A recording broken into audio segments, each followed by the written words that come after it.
Beverley Schäfer from the Western Cape Provincial Legislature has been fighting the impact of poaching on small-scale fishing for more than a year.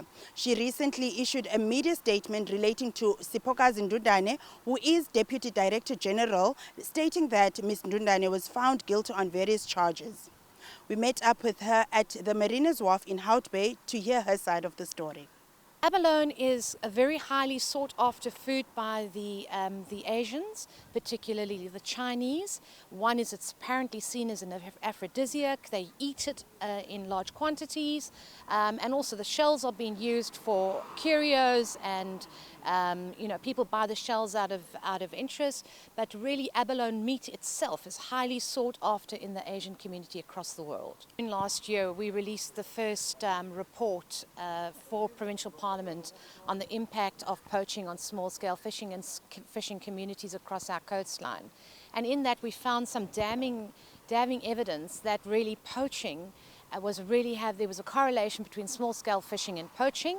One was there was an increase in poaching because the small-scale fishing quotas were not sufficient to give to enough of our small-scale fishermen who have been fishing on this coastline for centuries.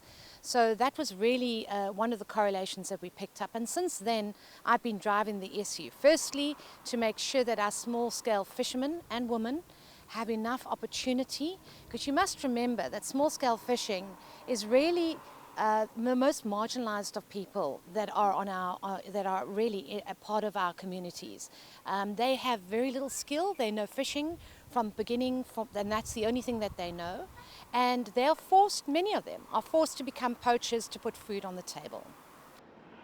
She is obsessed with issues of fisheries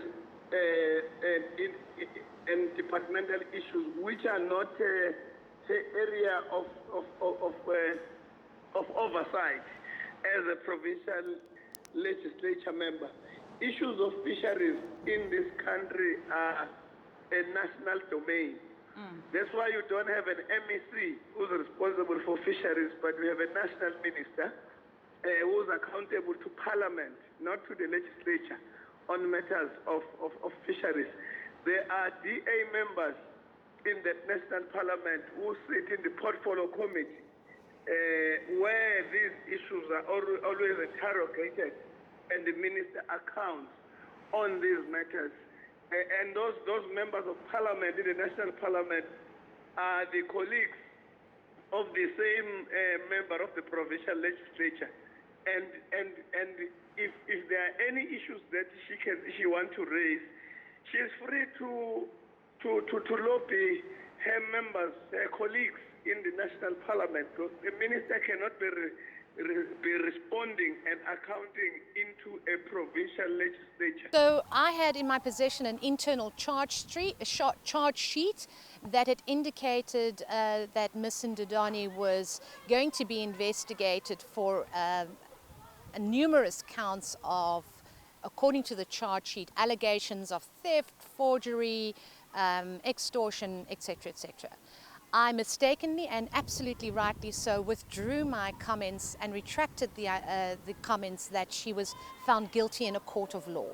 She has not been found guilty in the court of law, and as I respect the constitutional process, I must respect that. So I have retracted that unconditionally. I have not, however, retracted the case that I laid at SAPS, because I believe that the allegations of the charge sheet must be investigated by the police,